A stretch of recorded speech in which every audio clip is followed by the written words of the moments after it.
আসসালামু আলাইকুম সুপ্রিয় দর্শক মণ্ডলী, আপনি ঘাসের বিকল্প হিসেবে কি ব্যবহার করতে চাচ্ছেন একবার কি চিন্তা করেছেন? কারণ বাজারে ঘাস কিনে খেতে গেলে যে দাম পড়ে তা সাধ্যের বাইরে। এবং আমাদের অনেকেরই ঘাসের জমি নাই। যাদের ঘাসের জমি আছে আলহামদুলিল্লাহ, তাদের তো কোনো সমস্যাই নেই। কিন্তু যাদের ঘাসের জমি নেই তারা কি ব্যবস্থা করবে?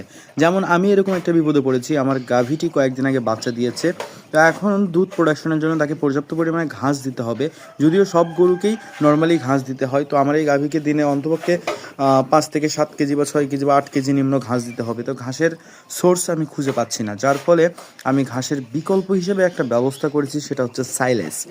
আপনি দেখতে পাচ্ছেন আমি সাইলেজ দিয়েছি এবং বিভিন্ন ভুট্টা, তারপরে ধান, আপনার এগুলো ক্রাশ করা আছে এবং গমের ভুসি, বুটের ভুসি, এরকম মসুরের ভুসি, সব ধরনের ভুসি মিক্স করা আছে।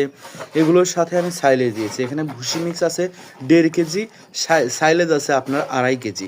এভাবে একত্র করে মেখে দিয়েছি হালকা একটু পানি দিয়ে, এবং সাথে দিয়েছি গুড়, চিটালালি বা গুড়, এটা দিয়েছি যাতে খেতে একটু স্বাদ পায় সে। এভাবে দিয়েছি, সে ইনশাল্লাহ দেখতে পাচ্ছেন কত আনন্দের সহিত, মজার সহিত খাচ্ছে। মনে হচ্ছে তার কাছে এটা একটি কাচ্চি বিরিয়ানি। দেখতে পাচ্ছেন আমি যেহেতু ক্যামেরার সামনে নিয়ে আসি, ওই জন্য একটু মুখটা তুললো আর কি। দেখতে পাচ্ছেন খুব মজা করে সে খাচ্ছে। আপনারাও বিকল্প হিসেবে আপনার নিকটস্থ বিভিন্ন কোম্পানির সাইলেজ ব্যবহার করতে পারেন যোগাযোগ করে।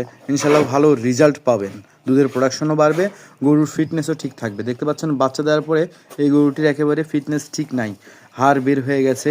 কারণ যেহেতু বাচ্চা প্রোডাকশনের পরে সে দুধ দিচ্ছে, বাচ্চা দুধ খাচ্ছে, একটা ঘাটতি চলে আসছে তার ভিতরে। তো এই কারণে আমি এই ব্যবস্থাটা নিয়েছি। কেমন হয়েছে ব্যবস্থাটা অবশ্যই কমেন্টে জানাবেন। এবং এছাড়া আর কোনো পদ্ধতি আছে কি না দুধ প্রোডাকশন বাড়ানোর জন্য বা ঘাসের বিকল্প হিসাবে, যদি জানা থাকে অবশ্যই কমেন্টে জানাবেন। আপনাদের কাছে কৃতজ্ঞ থাকবো। আসছি আবার নতুন কোনো ভিডিওতে, দেখা হবে ইনশাল্লাহ। আল্লাহ হাফেজ।